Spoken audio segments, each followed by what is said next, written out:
এর থেকে বড় অপরাধ পৃথিবীর ইতিহাসে সাম্প্রতিককালে আর ঘটেছে বলে আমার জানা নেই। যে আমেরিকা কেবলমাত্র যুদ্ধের অস্ত্র বিক্রি করে আজকে পৃথিবীতে সুপার পাওয়ার হয়েছে।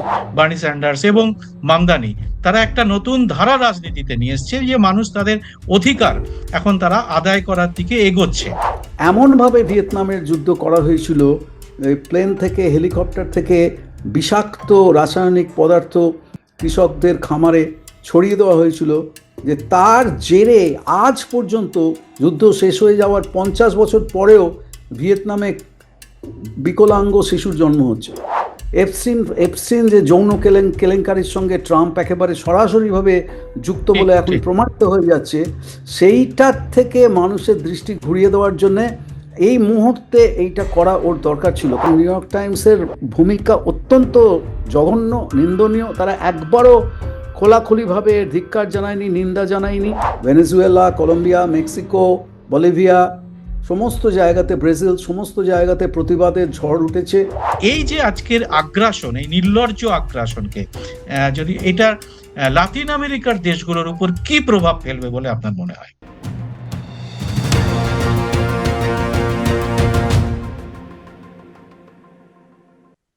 নমস্কার, সবাইকে এই খোলা আড্ডা অনুষ্ঠানে স্বাগত।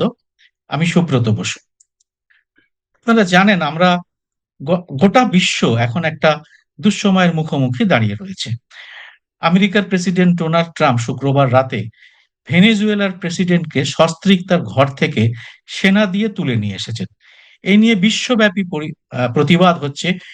সমস্ত এমনকি খোদ আমেরিকাতেও, নিউ ইয়র্ক শহরেও এবং অন্যান্য শহরেও প্রতিবাদে নেমেছেন মানুষ। বার্নি স্যান্ডার্স তিনি নিজে একটি ভিডিও করে প্রতিবাদ করেছেন, তিনি একটি বিবৃতিও দিয়েছেন।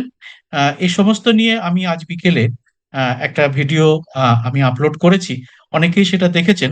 কিন্তু আমার মনে হয়েছে যে আমেরিকাকে যিনি আরো ভালো জানেন, আমেরিকায় তিনি দীর্ঘদিন ধরে থেকেছেন এবং আমেরিকার সমাজকে, সেখানকার রাজনীতির সঙ্গে যিনি ওতপ্রোতভাবে জড়িত, এবং তার সঙ্গে আন্তর্জাতিক সমস্ত বিষয়টি যিনি একেবারে নজরে রাখেন, খুব খুঁটিয়ে নজরে রাখেন, সেই ডক্টর পার্থ বন্দ্যোপাধ্যায় এখন ভারতেই রয়েছেন। তাকে আমরা এই বিষয়টি বিশ্লেষণ করার জন্য আজকে অনুরোধ জানিয়েছিলাম, যে তিনি আরো ভালোভাবে তার বিশ্লেষণ করতে পারবেন। আমি আজকে তার কাছ থেকে এই এই বিষয়টি সম্পর্কে এবং তার প্রতিক্রিয়া, প্রভাব, এই সমস্ত জিনিস আপনাদের সামনে তার মূল্যবান মতামত তিনি দেবেন। আমি সেই জন্য প্রথমেই ডক্টর পার্থ বন্দ্যোপাধ্যায়কে আমাদের এই অনুষ্ঠানে স্বাগত জানাচ্ছি। পার্থবাবু, আপনি তো দীর্ঘদিন আমেরিকার সমাজকে, সেখানকার রাজনীতির সঙ্গে ওতপ্রোতভাবে জড়িত। আপনি এই ঘটনাটিকে কিভাবে দেখছেন? ভয়াবহ ঘটনা। ট্রাম্পের আগেও মার্কিন যুক্তরাষ্ট্র এই ধরনের গ্লোবাল আগ্রাসন এবং যুদ্ধের রাজনীতি করে এসেছে।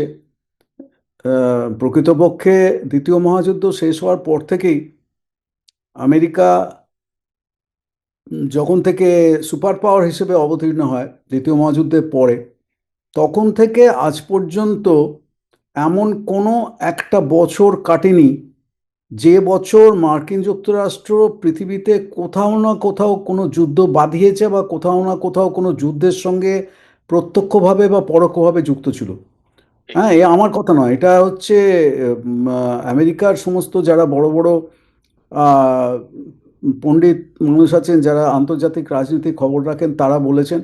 আমার গুরু অধ্যাপক নোম চমস্কি বারবার করে এই কথাটা বলে এসছেন, এবং আরও অনেকে, হাওয়ার্ড জিন, গোর ভিডাল, এডওয়ার্ড সাইদ, কর্নেল ওয়েস্ট, এই ধরনের যারা আমেরিকাতে যারা প্রগতিশীল স্কলার এবং নেতা, তারা বলে এসছেন যে আমেরিকা কেবলমাত্র যুদ্ধের অস্ত্র বিক্রি করে আজকে পৃথিবীতে সুপার পাওয়ার হয়েছে, এবং তার মূল্য দিতে হয়েছে সারা পৃথিবীর কোটি কোটি নিরীহ মানুষকে, গরিব মানুষকে, পুরুষ, নারী, শিশু, এবং নিজেরা যুদ্ধ করেছে, নিজেদের স্টুজ যাদেরকে বলে আর কি, তাদেরকে কাজে লাগিয়ে বিভিন্ন জায়গায় যুদ্ধ বাঁধিয়েছে। ইসরায়েল হচ্ছে তার একটা সবচাইতে বড় বড় উদাহরণ, একটা ঠিক।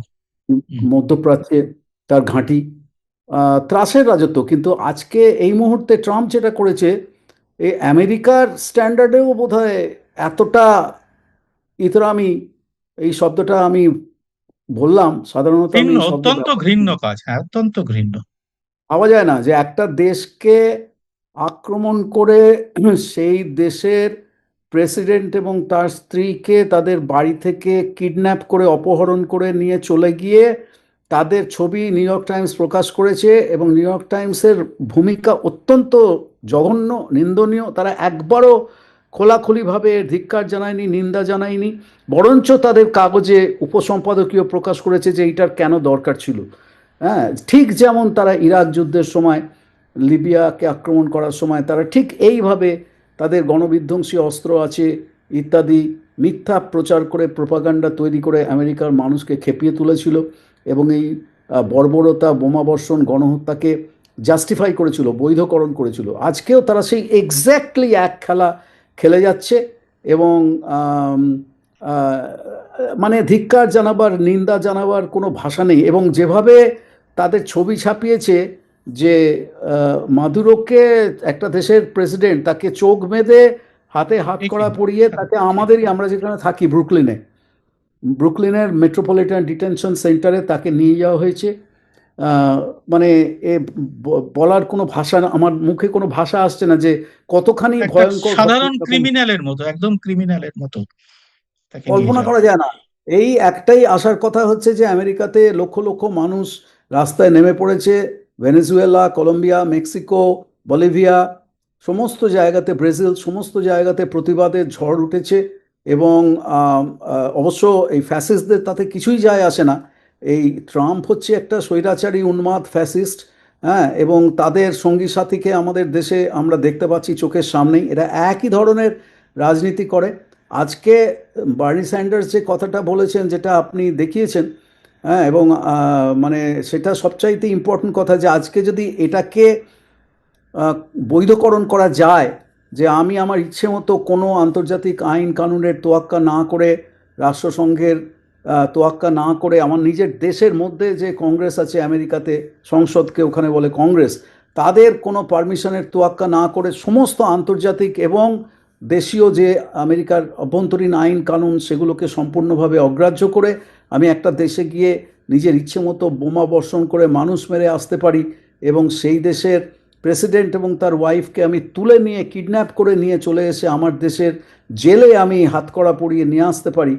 এর থেকে বড় অপরাধ পৃথিবীর ইতিহাসে সাম্প্রতিককালে আর ঘটেছে বলে আমার জানা নেই। আমি দেখছিলাম কিছু আমেরিকার ছবি, তার মধ্যে দেখলাম যে আপনি যেটা বললেন যে নিউ ইয়র্ক টাইমস এর ভূমিকা, তেমন আমি দেখলাম যে ট্রাম্পের যে অন্ধ সমর্থক ওখানে যারা রয়েছে, মাগা, তারাও রাস্তায় নেমে উল্লাস করছে এই ঘটনাকে। তারা উল্লাস করছে। আমি আমার ভিডিওর ওই জন্য আমার থাম্বনেল আমি করেছি যে মাগার মুলুক। হ্যাঁ, যে যেটা মানে মগের মুলুকের একটুখানি ইয়ে রেখে, যে মাকাদের মুলুক যে কি হতে পারে, সেখানে আইন কানুন কি হতে পারে, কোনো কিছু তোয়াক্কা না করে তারা রাস্তায় নেমে উল্লাস প্রকাশ করেছে। এবং আপনি নিউ ইয়র্ক টাইমস এবং এই ধরনের যারা শক্তি, যে ধনকুবেরদের শক্তি, তারা কিন্তু উল্লাস প্রকাশ করছে। আমার একটা বিশ্লেষণ আমি আপনার কাছে পেশ করছি, যেটা আমি আমার ভিডিওতে রেখেছি, যে এই মুহূর্তে আমেরিকা একটা সন্ধিক্ষণের মধ্যে দিয়ে যাচ্ছে, যেটা আপনি আগেও আমাদের অনুষ্ঠানে বলেছেন, যে বার্নি স্যান্ডার্স এবং মামদানি তারা একটা নতুন ধারা রাজনীতিতে নিয়ে এসছে, যে মানুষ তাদের অধিকার এখন তারা আদায় করার দিকে এগোচ্ছে। এবং মামদানির প্রথম কাজই হয়েছে যে তিনি এমন কিছু এক্সিকিউটিভ অর্ডার দিয়েছেন যাতে গরিব মানুষ তাদের হক, তাদের অধিকারের কিছুটা তারা দেখতে পাচ্ছে। এবং তিনি বিপুল জনপ্রিয়তা, যে যে প্রচারের সঙ্গে, মামদানির প্রচারের সঙ্গে আপনিও যুক্ত ছিলেন। আহ এইটার কি কোনো প্রভাব আমরা, আমি সেই কবিতার কথাই বলবো, যখন মানুষ তার বাসস্থান এবং খাদ্য চায়, তার অধিকার চায়, তখনই কি এই ধরনের যুদ্ধ বেঁধে যায়? এবং এইটা এতদিন তো ট্রাম্প এটাতে শুধু তিনি এইটার হুমকির পর্যায়ে রেখেছিলেন। হঠাৎ ঠিক এই সময় যখনই মামদানি নিউ ইয়র্ক শহরের এই সমস্ত কাণ্ড কারখানা করতে শুরু করলেন, সাধারণ মানুষের অধিকারের কথা বলতে শুরু করলেন, তখনই এটা হলো। এ দুটোর মধ্যে কি কোনো সম্পর্ক আছে? এটার মধ্যে কিছুটা সম্পর্ক হয়তো থাকতে পারে, কিন্তু ট্রাম্পের কিছু যায় আসে না। এই লোকটা একেবারে মানে একেবারে উন্মাদ। এর কিচ্ছু যায় আসে না আসলে। আমার মানে কিছুটা সম্পর্ক আছে যে মানুষ জেগে উঠছে, অধিকার সচেতন হচ্ছে, রাস্তায় লক্ষ লক্ষ অল্প বয়সী জেনজির ছেলেমেয়েরা রাস্তায় নেমে এসছে অধিকারের দাবিতে, নিরাপত্তা, খাদ্য, বস্ত্র, বাসস্থান, চাকরি বাকরি, রুটি রুজির দাবিতে। সেটার থেকে দৃষ্টি কিছুটা ঘুরিয়ে দেওয়ার জন্য হতে পারে, কিন্তু আসল হচ্ছে এপস্টিন। এপস্টিন যে যৌন কেলেঙ্কারির সঙ্গে ট্রাম্প একেবারে সরাসরিভাবে যুক্ত ঠিক বলে এখন ঠিক। প্রমাণিত হয়ে যাচ্ছে। সেইটার থেকে মানুষের দৃষ্টি ঘুরিয়ে দেওয়ার জন্যে এই মুহূর্তে এইটা করা ওর দরকার ছিল। কারণ আমাদের দেশেও আপনি দেখছেন যখনই শাসক শ্রেণী সংকটে পড়ছে, মারাত্মক সংকটে পড়ছে, তখনই কোথা থেকে যেন একটা পুলওয়ামা হয়ে যাচ্ছে, কোথা থেকে যেন একটা পহেলগাম হয়ে যাচ্ছে। হ্যাঁ, এবং তার কোনো তদন্ত হচ্ছে না, কোনো বিচার হচ্ছে না, কারা তার সঙ্গে যুক্ত ছিল কেউ জানতে পারছে না, বছরের পর বছর কেটে যাচ্ছে। মানুষকে ধোঁকা দিয়ে মিডিয়ার মাধ্যমে প্রোপাগান্ডা তৈরি করে, যারা সেগুলোর ব্যাপারে প্রশ্ন করছে তাদের দেশদ্রোহী বলে চিহ্নিত করে তারা শাসন ক্ষমতায় বহাল তবিয়তে বসে আছে। যখনই ওই যে আপনি যেটা বললেন না, ওই যে আমরা ছোটবেলা থেকে শুনে আসছি, মানুষ যখনই চায় বস্ত্র খাদ্য, সীমান্তে বেজে ওঠে যুদ্ধের বাদ্য। হ্যাঁ, তো এইটা এত বেশি সত্যি, কিন্তু এটা শুধু বস্ত্র খাদ্যর ব্যাপার আর নেই। এই ট্রাম্পের মতন লোকেরা ব্যক্তিগত এত রকমের কুৎসিত কেলেঙ্কারির সঙ্গে যুক্ত, যে যখন সেগুলো ফাঁস হয়ে যাওয়ার মতো অবস্থা আসছে এবং নিজের পার্টির লোকেরা যখন প্রশ্ন করছে, তদন্ত চাইছে, পরিষ্কার ঠিক। একটা বার রাস্তা উত্তর চাইছে। কারণ মনে রাখতে হবে যে রিপাবলিকান পার্টি এবং ডেমোক্রেটিক পার্টির মধ্যে শীর্ষস্থানীয় নেতা যারা আছে বা তাদের পেছনে যারা টাকা ঢালছে, কর্পোরেট আমেরিকা, তারা যতই বদমাস লোক হোক না কেন, সাধারণ আমেরিকানদের মধ্যে যারা রিপাবলিকান বা ডেমোক্রেটিক পার্টির সমর্থক, যাদের সঙ্গে আমি দীর্ঘকাল ধরে কাজ করে যাচ্ছি, তারা তো ইভিল নয়। সুতরাং তারা অনেক, তাদের মধ্যে মানে লক্ষ লক্ষ কোটি কোটি সাধারণ খেটে খাওয়া সৎ পরিশ্রমী আমেরিকান আছে। তারা তারা প্রশ্ন করছে যে তাহলে আমরা কাকে ভোট দিলাম। এই লোকটা এত ভয়ঙ্কর যে ইভিল, মানে নারী ঘটিত কেলেঙ্কারির সঙ্গে ট্রাম্প বরাবরই যুক্ত, কিন্তু এই যে মানে চাইল্ড পর্নোগ্রাফি বা এই যে সেক্স র্যাকেটের সঙ্গে যে এপস্টিন বলে লোকটা যুক্ত ছিল যে মারা গেছে, তার সঙ্গে ট্রাম্পের কত যে ছবি এখন ফাঁস হয়ে যাচ্ছে এবং তার সঙ্গে আমি এত এটা রকম এটা খুবই খুবই দেখলাম কেলেঙ্কারির যে ছবি আজকে। ফাঁস হয়ে যাচ্ছে, সেটাকে ওর পার্টির লোকেরা প্রশ্ন করছে, পার্টির লোকেরা চ্যালেঞ্জ করছে। সেইটার থেকে মানুষের দৃষ্টি ঘুরিয়ে দেওয়ার জন্য এই মুহূর্তে ওই আহ, ইয়ে একটা কল্পিত ড্রাগ চক্র খাড়া করে ওই গণবিধ্বংসী অস্ত্র মজুত আছে সাদাম হোসেনের, ঠিক সেই রকমভাবে ভেনেজুয়েলাতে মাদুরো ড্রাগ র্যাকেটের সঙ্গে যুক্ত, মাদক পাচারের সঙ্গে যুক্ত, এইসব গল্প তৈরি করে ট্রাম্প এই জিনিসটা এই মুহূর্তে করে ফেললো, যাতে মানুষের দৃষ্টি ওই এপস্টিন বা ইত্যাদির থেকে ঘুরে গিয়ে এটার দিকে চলে যায় এবং ওই সব নিয়ে যেন মানুষ এখন কথাবার্তা না বলে। আপনি ভেনেজুয়েলার যে তৈল ভান্ডার এবং তার খনিজ সম্পদের এটার প্রতি তো আমেরিকার বহুদিন ধরে তার লক্ষ্য।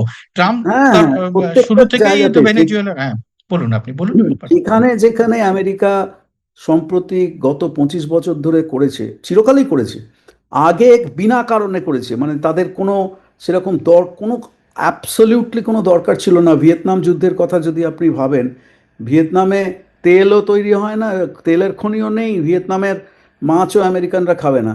হ্যাঁ, কেবলমাত্র রাজনৈতিক দর্শনের কারণে নিক্সন, কিসিঞ্জার এবং ওই এলাকাটাকে দখল করার জন্যে, জিওপলিটিক্যালি গুরুত্বপূর্ণ এলাকাটাকে দখল করার জন্যে ভিয়েতনামের নিষ্ঠুর বর্বর গণহত্যা চালানো হয়েছিল দীর্ঘ 10 বছর 12 বছর ধরে, এবং লক্ষ লক্ষ মানুষের মৃত্যু হয়েছিল। এমনভাবে ভিয়েতনামের যুদ্ধ করা হয়েছিল, এই প্লেন থেকে, হেলিকপ্টার থেকে বিষাক্ত রাসায়নিক পদার্থ কৃষকদের খামারে ছড়িয়ে দেওয়া হয়েছিল, যে তার জেরে আজ পর্যন্ত যুদ্ধ শেষ হয়ে যাওয়ার 50 বছর পরেও ভিয়েতনামে বিকলাঙ্গ শিশুর জন্ম হচ্ছে। মানে বিশ্বাস করা যায় না। আমেরিকার যেটা চমস্কি বারবার করে বলেছেন, যে আন্তর্জাতিক ক্রিমিনাল কোর্টে আমেরিকার প্রত্যেকটা প্রেসিডেন্টের সাজা হয়ে ফাঁসি হতে পারে। হ্যাঁ, মানে একদম মানে কোটেশন আছে এরকম।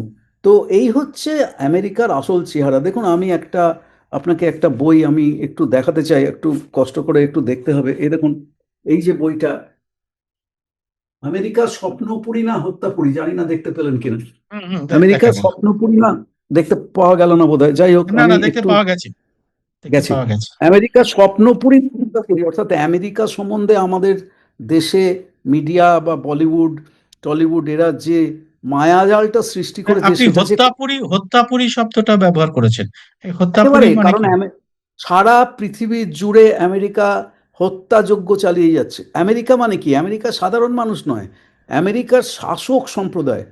যে শাসক সম্প্রদায় হচ্ছে বুশ, নিক্সন, আপনার কিসিঞ্জার, রোনাল্ড রেগান আর ওবামা। দীর্ঘকালীন যুদ্ধ চালিয়ে গেছে ওবামা মধ্যপ্রাচ্যে, এবং এখন এই উন্মাদ লোকটা। এদের যে ইতিহাস, এই ইতিহাস ভয়ঙ্কর ইতিহাস, এবং এর মূল্য আমেরিকার মানুষকে চোকাতে হচ্ছে। কারণ যুদ্ধের অস্ত্রের জন্যে বাজেটের একটা বিশাল অংশ, আজকে আমার বইতে আমি দেখিয়েছি যে পৃথিবীর বাকি দেশগুলো, ইউরোপ, ইংল্যান্ড, জার্মানি, রাশিয়া, চীন, সবাই মিলে, ফ্রান্স, সবাই মিলে যে অস্ত্রের পেছনে যা খরচ করে, শুধু আমেরিকা তার থেকে বেশি খরচা করে। হ্যাঁ, তো এদিকে আমেরিকার স্কুলগুলো নষ্ট হয়ে যাচ্ছে, আমেরিকার লাইব্রেরিগুলো ধ্বংস হয়ে যাচ্ছে, আমেরিকার পার্কগুলোতে একেবারে করুণ অবস্থা, আমেরিকাতে যে সমস্ত মিউজিয়ামগুলো নষ্ট হয়ে যাচ্ছে। মানে আমেরিকা যে জিনিসগুলো তৈরি করেছিল গত 50, 60, 70, 80 বছর ধরে, সেই রুজভেল্টের সময় থেকে, 30-40 দশকের সময় থেকে আমেরিকা যেভাবে নিজের দেশটাকে গড়ে তুলেছিল, এই যুদ্ধের পেছনে গিয়ে আমেরিকা যে শুধু সারা পৃথিবীতে একটা ভয়ঙ্কর মানে ইভিল বলে প্রতিপন্ন হয়েছে তাই নয়, আমেরিকার দেশের ভেতরে মানুষের অর্থনৈতিক সংকটে মানুষ একেবারে দিশেহারা হয়ে যাচ্ছে। কারণ তাদের জন্যে কোনো খরচ নেই, কোনো বরাদ্দ নেই, এবং তাদের চাকরি নেই, বাকরি নেই, তাদের হতাশায়। আমেরিকায় সারা পৃথিবীর মধ্যে সবচাইতে বেশি অবসাদগ্রস্ত লোক থাকে, পুরুষ এবং মহিলা। কেউ জানে না, কেউ ভাবতেই পারে না, অথচ কারণ এই যে বললাম, আমেরিকাকে একটা স্বপ্ন রাজ্যের মতন আমাদের সামনে একটা মায়াজাল তৈরি করা হয়েছে, কিন্তু আসল আমেরিকার চেহারা ভয়ঙ্কর। মানে আপনাকে আমি বোধহয় আগে একবার বলেছি, প্রথম বিশ্বের যতগুলো দেশ আছে, প্রথম বিশ্বের, হ্যাঁ, যাদেরকে বলে OECD countries, organisation for economic cooperation and development, তার মধ্যে ফ্রান্স আছে, জার্মানি আছে, কানাডা আছে, অস্ট্রেলিয়া আছে, নিউজিল্যান্ড আছে, আমেরিকা আছে, জাপান আছে, নেদারল্যান্ডস আছে, সুইজারল্যান্ড আছে। এই যে দেশগুলো, এই উন্নত দেশগুলোর মধ্যে আমেরিকার অবস্থা সবচাইতে খারাপ। শিক্ষা, স্বাস্থ্যহীনতা, obesity, drug use, police brutality, মানুষের হতাশা, school drop out, teen pregnancy, কত কত লক্ষ মানুষ জেলে পড়ছে। সমস্ত দিক থেকে আজকে সারা পৃথিবীতে যত মানুষ জেলে আছে, যত মানুষ total, China, Japan, Korea, Bharat, Brazil, সমস্ত দেশ মিলিয়ে আজকে যত মানুষ টোটাল সংখ্যক জেলে বন্দি আছে, শুধু আমেরিকাতে তার 26% আছে। 1/4 বেশি, প্রতি 4 জন, সারা পৃথিবীতে প্রতি 4 জন বন্দির মধ্যে একজন বন্দি আমেরিকার জেলে আছে। অথচ সেই দেশটাকে বলা হচ্ছে ল্যান্ড অফ দ্য ফ্রি। এর থেকে বড় পরিহাস আর কি হতে পারে? এই হলো আসল আমেরিকার চেহারা। সেই প্রাইভেট জেল, জেল প্রাইভেটাইজড হয়ে গেছে, জেল ব্যবসাটা প্রাইভেটাইজড হয়ে গেছে, প্রিজন ইন্ডাস্ট্রি, জেলের কোম্পানির শেয়ার স্টক মার্কেটে কেনা বেচা হয়, এসব কেউ জানে না। আজকে এই হচ্ছে আমেরিকার অবস্থা, এবং তার সবচাইতে নবতম সংস্করণ, তার অত্যাচারী শাসকের হচ্ছে ডোনাল্ড ট্রাম্প। সে নতুন করে সারা পৃথিবী জুড়ে ত্রাসের রাজত্ব তৈরি করতে চাইছে। ভেনেজুয়েলা দিয়ে শুরু করেছে, 2026-এ সে বলেছে যে সে মেক্সিকো, কলম্বিয়া, কিউবা, এই তিনটে তার চোখের সামনে আছে, এগুলো হচ্ছে ইমিডিয়েট টার্গেট। অর্থাৎ গ্রিনল্যান্ডও সে আছে, তার মধ্যে গ্রিনল্যান্ডও রাখা। সমস্ত গ্রিনল্যান্ড, মানে সে একটা সম্পূর্ণ উন্মাদের মতন আচরণ করছে, এবং তার পাশে এই ভয়ঙ্কর সমস্ত মার্কো রুবিও এই টাইপের লোকেরা তার পাশে আছে, যারা প্রথম থেকে বলে এসছে যে তারা যুদ্ধের রাস্তায় যাবে, কিউবাকে ধ্বংস করে দেবে, ভেনেজুয়েলাকে ধ্বংস করে দেবে।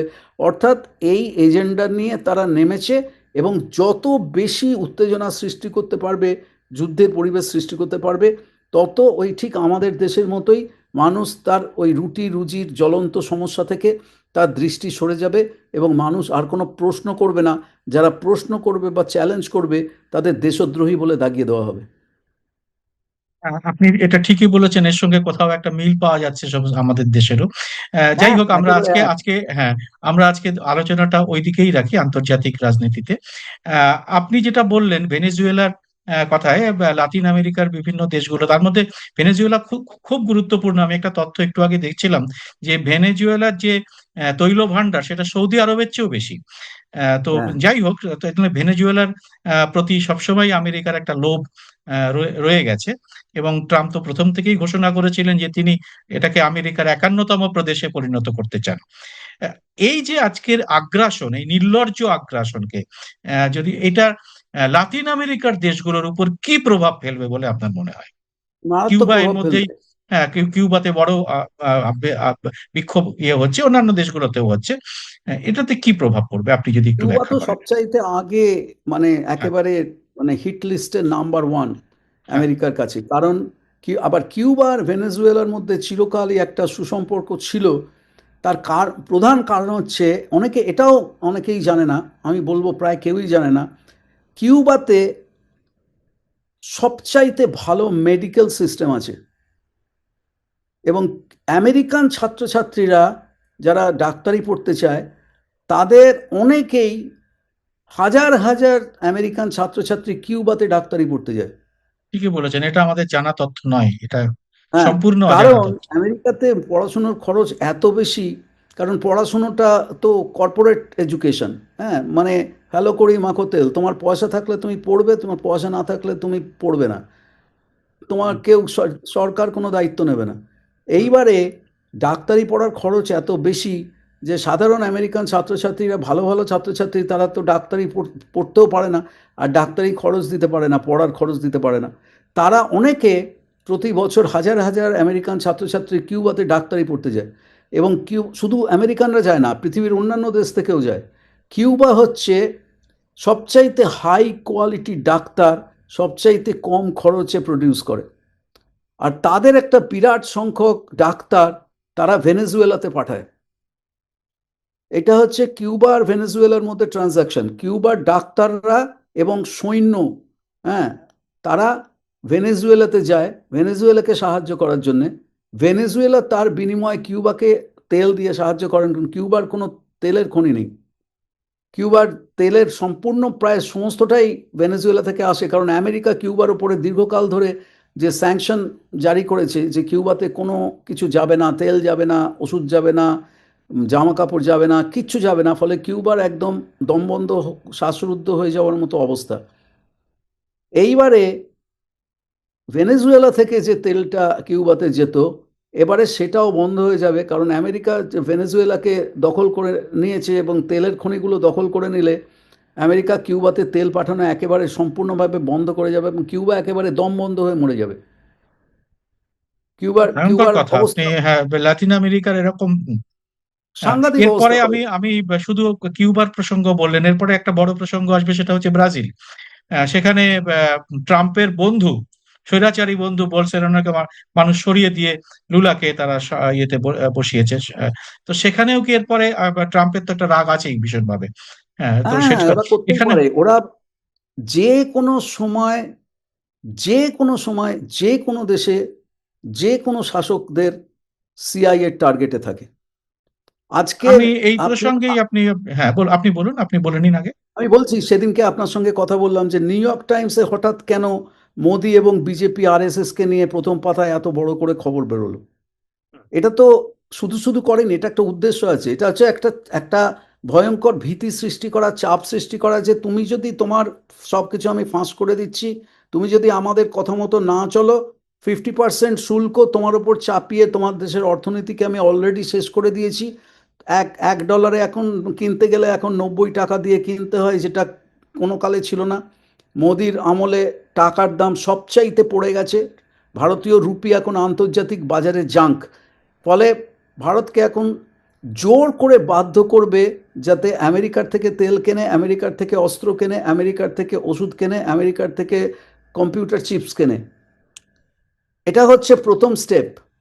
যদি এরা হাত জোড় করে পায়ে প্রণাম করে নিঃশর্তভাবে আমেরিকার সমস্ত অন্যায় দাবি মেনে না দেয়, তাহলে কেবলমাত্র এই নিউ ইয়র্ক টাইমসের ফার্স্ট পেজের আর্টিকেলের মধ্যে তা সীমাবদ্ধ থাকবে না। স্টেপ 1, স্টেপ 2, স্টেপ 3, স্টেপ 4 হচ্ছে ভেনেজুয়েলা। সুতরাং এবং আরো যেটা ভয়ঙ্কর জিনিস যেটা হবে সেটা হচ্ছে এই যারা পৃথিবীর বিভিন্ন জায়গায় যে সমস্ত স্বৈরাচারী শাসকরা আছে, এই ভ্লাদিমির পুতিন বলুন, আমাদের দেশের নামটা আমি আর করতে চাই না, মানে সব কিছুর তারা আবার তাদের কল্পিত শত্রু খাড়া করে তারা বলবে যে ও এই তো ট্রাম্প যদি আন্তর্জাতিক আইন কানুনকে সম্পূর্ণ বুড়ো আঙুল দেখিয়ে ইউনাইটেড নেশনসকে সম্পূর্ণভাবে অগ্রাহ্য করে সে যদি একতরফাভাবে একটা দেশে কে শত্রু চিহ্নিত করে বোমাবর্ষণ করে সে দেশের প্রেসিডেন্টকে ধরে নিয়ে নিজের দেশে চলে যেতে পারে হাতকড়া পরিয়ে, তাহলে আমরাও করতে পারি। অসুবিধে কি আছে? এবার ভেবে দেখুন যে তাহলে কোন কোন দেশ সেই তালিকার মধ্যে আছে, আমাদের আশেপাশের দেশই আছে। ঠিক, ঠিক। আমি যেটা আসতে চাইছিলাম সেটা হচ্ছে যে আহ, যদি এভাবে চলে, ব্রিক্সের অন্যতম মাথা হচ্ছে লুলা। হ্যাঁ, আহ, এই মুহূর্তে ব্রিক্স প্রায় তার নেতৃত্বেই চলছে। সেইখানে যদি ব্রাজিলের উপরে যদি এরপরে হাত পড়ে, এবং সেটা আপনি যেরকম একটা ইঙ্গিত দিলেন সেটা পড়া খুব স্বাভাবিক, তাহলে তার আহ, কি প্রভাব পড়বে বিশ্ব রাজনীতিতে, বিশেষ করে আমাদের মতো দেশে যারা ব্রিক্সের সঙ্গে খুব ব্রিক্স ভেঙে যাবে। সেটা তো ট্রাম্প প্রথম থেকেই বলছে যে হ্যাঁ, ব্রিক্স মৃত। হুম, ট্রাম্পস ব্রিক্সকে ধ্বংস করে দিতে চায়। ব্রিক্স থাকলে যত, দেখুন, আপনি আমি দুজনে মিলে হাতে হাত ধরে যদি একটা কাজ করি, তাহলে যেরকম আমাদের শক্তিটা অনেক বৃদ্ধি বৃদ্ধি পায়, সেরকম ব্রিক্সের 4-5টা দেশ একসঙ্গে হাতে হাত ধরে কাজ করলে তাদের শক্তি বৃদ্ধি পাবে। যার জন্যে আমরা আসিয়ান কান্ট্রিজ দেখেছি, আমরা আরও অন্যান্য নানা রকম দেশ আমরা চুক্তি আমরা দেখেছি। এর আগে প্যানাম প্যানাম চুক্তি ছিল। তারপরে ধরুন ওখানে আমেরিকার যুদ্ধ আগ্রাসনের যে সমস্ত দেশ আছে সারা পৃথিবীতে যুদ্ধ বাঁধিয়ে যাদের যাদের অর্থনীতি এত উন্নত হয়েছে, তার মধ্যে ধরুন এই ন্যাটো দেশগুলো আছে। হ্যাঁ, এই যে সমস্ত এরা কেন একজোট হয়ে কাজ করে, একজোট হয়ে কাজ করলে শক্তি বৃদ্ধি হয়। আর যারা শক্তিশালী তারা চায় যে প্যারালাল যে সমস্ত শক্তিগুলো তৈরি হচ্ছে, নতুন নতুন যে সমস্ত পাওয়ারগুলো উঠে আসছে পৃথিবীতে, যেমন ব্রিক্স, তারা যেন জোট বাঁধতে না পারে। এবার ট্রাম্প যদি ব্রাজিল আক্রমণ করে, ট্রাম্প বলে নয়, মানে আমেরিকার যে যুদ্ধ অস্ত্র ব্যবসা, যে ওয়ার ইন্ডাস্ট্রি, তার মধ্যে কত যে কোম্পানি তার সঙ্গে যুক্ত আছে, এবং আমেরিকার ওয়ার ইন্ডাস্ট্রি তাদের যে কেবলমাত্র তারা অস্ত্র তৈরি করছে তা তো নয়, অস্ত্র, গোলা বারুদ, কামান, বন্দুক, গ্রেনেড, শার্পনেল, এসব তো তৈরি করছেই। বিশাল বিশাল বোমা, হ্যাঁ, এগুলো তো করছেই। তার সঙ্গে ধরুন যুদ্ধের প্রয়োজনে যা যা লাগে, রোবট লাগে, এআই লাগে, ড্রোন লাগে, প্যারাসুট লাগে, হেলিকপ্টার লাগে, প্লেন লাগে, ট্রেন লাগে, ওষুধ লাগে, ব্যান্ডেজ লাগে, জুতো লাগে, জামা কাপড় লাগে, মানে ভেবে দেখুন সমস্ত কিছু পেছনে সবচাইতে বেশি। এবং কারা তৈরি করছে এই মিলিটারি ইউনিফর্ম, কারা তৈরি করছে? ওই যে প্রাইভেট জেলে যে হতভাগ্য মানুষগুলো বন্দি আছে, সেই হতভাগ্য মানুষগুলোকে কৃতদাসের মতন তাদেরকে বিনা পারিশ্রমিকে বা নামে মাত্র পারিশ্রমিক দিয়ে জেলে বসে বসে তারা ওই মিলিটারি ইউনিফর্ম কিন্তু তৈরি করে যাচ্ছে, জুতো তৈরি করে যাচ্ছে, মোজা তৈরি করে যাচ্ছে। আপনি যেটা বলছেন সেটা তো খুব ভয়ঙ্কর আর কি। আগামী দিনে একটা বিশ্ব রাজনীতির একটা ভারসাম্যের বোধহয় একটা আহ, নতুন করে ভাবতে হবে মানুষকে যে ভারসাম্যটা কি দাঁড়াবে। আহ, এইরকম একটা পরিস্থিতিতে আহ, চীন যে আরেকটা মহাশক্তিধর দেশ, সেই চীনের ভূমিকা এই মুহূর্তে কি হতে পারে, এটা যদি আপনি খুব ছোট্ট করে বলেন, কারণ আমাদের সময় প্রায় শেষ হয়ে এসেছে। আমরা এই শেষ একটাই প্রশ্নটা নিয়ে। একটাই হ্যাঁ, একটাই উত্তর, সেটা হচ্ছে আমেরিকার ভেতরে মানুষ যদি জেগে ওঠে, যারা Zohran Mamdani, Bernie Sanders, AOC, এই যে প্রমীলা জয়পাল, এই যে গ্রুপটা, কোরি বুশ, এই গ্রুপটার নেতৃত্বে যদি আমেরিকার ভেতরে একটা যুদ্ধবিরোধী জনজোয়ার তৈরি হয়, তাছাড়া আমাদের মতন যারা ওল্ডার জেনারেশনের, যারা বহুকাল ধরে অ্যান্টি ওয়ার মুভমেন্টের সঙ্গে কাজ করে যাচ্ছি, আমাদের ব্রুকলিন ফর পিস, আমাদের বিভিন্ন জায়গাতে যেসব অর্গানাইজেশন আছে, কোড পিঙ্ক, তারা যদি আমেরিকাতে বিশাল আকারের প্রতিবাদ প্রতিরোধ দাঁড় করাতে পারে, তাহলে আমেরিকার ভেতরে ট্রাম্পের ওপরে একটা বিশাল চাপ সৃষ্টি হতে পারে। রিপাবলিকান পার্টির ভেতরকার অনেক লোক ট্রাম্পের এই হিপোক্রিসিতে সাংঘাতিক রকম ক্ষুব্ধ, কারণ তারা ভেবেছিল যে ট্রাম্প এই যুদ্ধের রাস্তায় যাবে না। ট্রাম্প তাদেরকে আশ্বাস দিয়েছিল সে যুদ্ধের রাস্তায় যাবে না। আর সারা পৃথিবী জুড়ে চীন, রাশিয়া এবং অন্যান্য ব্রিটেন, জার্মানি ইত্যাদি যে সমস্ত দেশের যুদ্ধবিরোধী শক্তি আছে, তারা যদি এখন রাস্তায় নেমে আসে এবং তারা এই ভয়ঙ্কর বর্বরতার বিরুদ্ধে তারা যদি প্রতিরোধ গড়ে তুলতে পারে, তাহলে আশা আছে। নইলে এই ট্রাম্পের মতন দানব আমেরিকাকে ভেতর থেকে শেষ করে দেবে এবং সারা পৃথিবীতে যুদ্ধ, বিগ্রহ, গণহত্যা, খুন, এই সমস্ত চালিয়ে আমাদের ভবিষ্যতে, আমাদের পরবর্তী প্রজন্মের জীবন আরও বেশি সংকটাপন্ন হবে। এবং আমরা আমেরিকাতে থাকি, আমাদের মতন যারা ট্রাবল মেকার, অর্থাৎ আমরা আমেরিকার ভেতরে থেকে আমেরিকার রাষ্ট্রযন্ত্রের, যুদ্ধের, ব্যবসার বিরুদ্ধে যারা লড়াই করছি, আমাদের মতো মানুষ তাদের প্রধান শত্রু, তাদের টার্গেট হবে। এই হচ্ছে ভবিষ্যতের দুটো আলাদা আলাদা ছবি। কোন দিকে যাবে সেটা সামনের কয়েক মাসই বলে দেবে। ধন্যবাদ পার্থবাবু, খুব সুন্দর আজকে আপনি একটা অনুষ্ঠান এবং আপনার বিশ্লেষণ উপহার দিলেন আমাদের দর্শকদের। আপনারা যারা এই অনুষ্ঠানটি দেখলেন, আমার মনে হয় অনেক চিন্তার খোরাক, অনেক নতুন তথ্য পার্থবাবু আপনাদের সামনে রাখলেন। পার্থবাবু, আপনাকে অনেক অনেক ধন্যবাদ। আপনি আপনার গুরুত্বপূর্ণ অনেক কাজের মধ্যে আপনি আমাদের দর্শকদের জন্য সময় দিয়েছেন। আপনাদের কাছে একটা অনুরোধ, আপনাদের যদি এই ব্যাপারে কোনো রকম আপনাদের মনে হয় যে পার্থবাবুর কাছে কোনো প্রশ্ন রাখা দরকার, বা আপনাদের কোনো রকম সুচিন্তিত মতামত দেওয়ার প্রয়োজন, আপনারা অবশ্যই কমেন্ট বক্সে আপনাদের কমেন্ট লিখবেন। এবং আমরা আশা করব আপনারা বেশি বেশি করে কমেন্ট লিখে আমাদের কমেন্ট বক্সকে আরো সমৃদ্ধ করবেন। আমরা আপনাদের কাছে এইটাই প্রত্যাশা যে এই ভিডিওটা, যেটা যুদ্ধবিরোধী ভিডিও বলা যেতে পারে, এবং ভবিষ্যতের প্রজন্মের কাছে আমরা একটা সদর্থক বার্তা যাতে দিয়ে দিয়ে দিতে পারি, মানবিকতার বার্তা, সেটা যাতে আরো বেশি লোকের কাছে পৌঁছে যায়, সেই জন্য অবশ্যই আপনারা এই এই ভিডিওটি আরো বেশি লোকের কাছে শেয়ার করবেন, এবং লাইক এবং শেয়ার করার ফলে মানুষের কাছে এইটা আরো বেশি প্রচারিত হোক, এটা আমরা চাই। আপনাদের সবাইকে অনেক ধন্যবাদ এবং সেই সঙ্গে নমস্কার। পার্থবাবু, আপনাকেও নমস্কার।